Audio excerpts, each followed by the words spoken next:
bize nabonye biranga cyane nkabona yuko banzanye ndabona ikintu cy'umuriro hose turavye nk'ako bazombanza hose nkabona umuriro banjanye ndabwira bene wacu bakigiye zishobora kujyana umuriro mbona icokunda baca baramfata ku ngufu baranzana bamaze kuzana ngaha hanye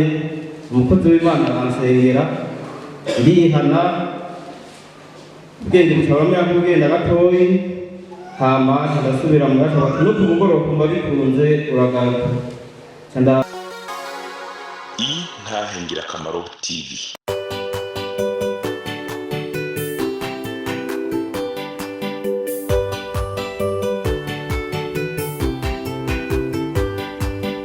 Umwami Yesu ari ndetse niwatanga amajambo unyabyaha ngo renguka umva iby'ubugingo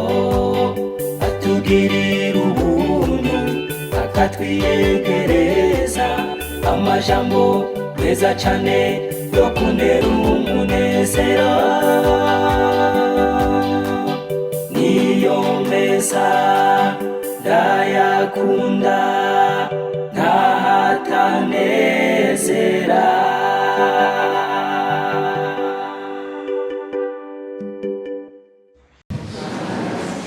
yewe nitwa Niyonsenga Elimas ntamvuga naho muri n'amasengero mw'isengero rya Gatolika nanabakijwe n'uze umupfasoni wanjye niho twabasha tunaraganira ifite imyaka 28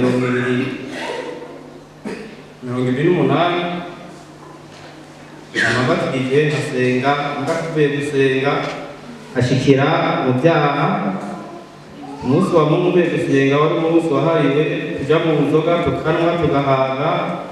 no kukazi sinagatondako hama kandi data yari umupfumu mbwa mama adini ndabona gusengamo kuva n'ubu hama rero data amaze gupfa hama rero niho rero shitani rero yashyizeho umenga abasha byarindi shitani akajyahora akoresha ngo yaraguriye abantu ucumenga biranjemo ntangura kunywa no kubonerwa n'uburyo mu byaha ateye ubwoba nkanywa kaburirwa ngatemba nkararayo numvise aho batambaho umenga niho naje ngomba kuguma nja umva ntararayo madamu akambaza avuga ati giye naraye ku mugenzi mugabo aratinda akabimenya mugabo akihangana cyane kuko ndamushimira cyane ko umupfasoni yihangana twari twagusambu amashitani nkavuga n'umuntu nkabona n'umwarimu bakorera hamwe akamana batumukwirirwa kwihanira byabo akabiheba sinamwumvira n'abandi bakambwira naho ndetse ndabumvira n'abo twakorana narabagora cyane kubera naranwa nkaboreka cyane nimba aribyo nadandaza sinasubira kubakora rero ndadandaza aca nijyanye hama bakambwira utuma bikanga ubwo Imana bwacu wewe byaha byakunda ntegezwa ko twiyegereza hama mu nyuma ndatsinwa hama ndagwara njya kwa muganga barampa ibinini ageze mu ijoro umunsi maze nk'ibisatu nta n'inzoga nshafata bya binini nka 20 ndabimirira rimwe maze kubimira ntangura njyana nka saa yine ndabyuka nkabyuka numva induru nyinshi nkabyuka nk'induru nkaca nidogera itongo gisoke hiryaniro kumva nkisegura njyana na telefone n'amahera nari ndayafise mbashitseyo ndabona umuntu aratanyegera ndamwishije umukobwa mwiza turaryamanye turabona yuko turi mu byaha kabisa ngeze ndashikangura nka saa 10 mu guca mbona yamye kumva y'umuntu kimuvyuka neza maze kwiruka cyakomidunja muhira kitse muhira aho gushika nzinda muhira abona ko nambaye jewe sitari angora umwana ndamusanze mu gitanda umupfasoni wanje yirutse ndatora umwana ndamukubita hasi ubundi umushuka nawe acarinyegeza munsi y'igitanda naho ntibishitswe njya kwibarabara naho nagenda ko Imana yandemye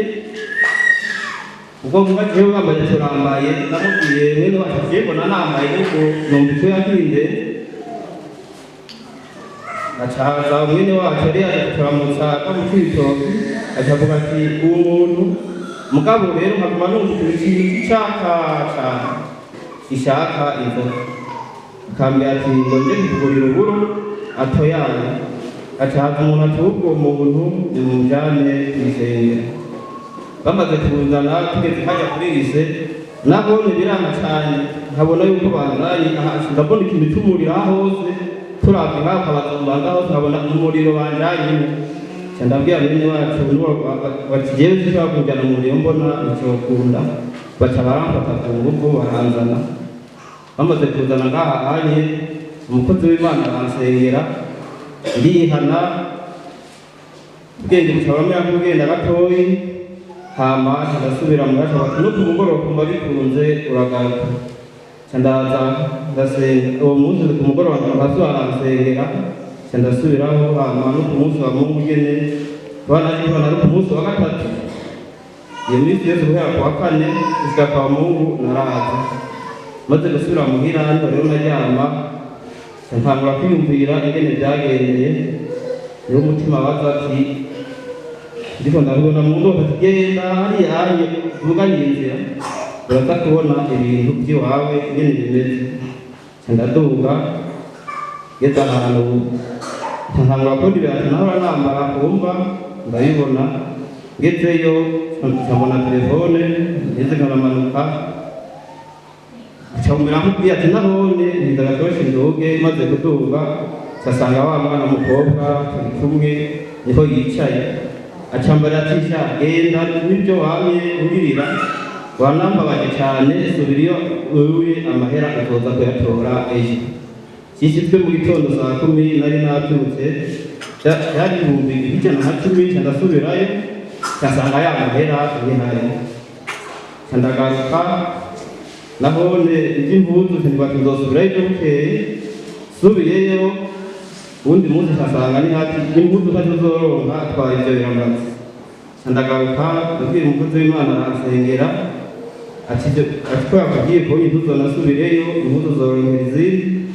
ndaheba naza ngaha hanye ndasenga numva garagabanutse mu mutima hama ati ko Yesu ampitije ndihanye kuko nzomukurikira kugira mpfuye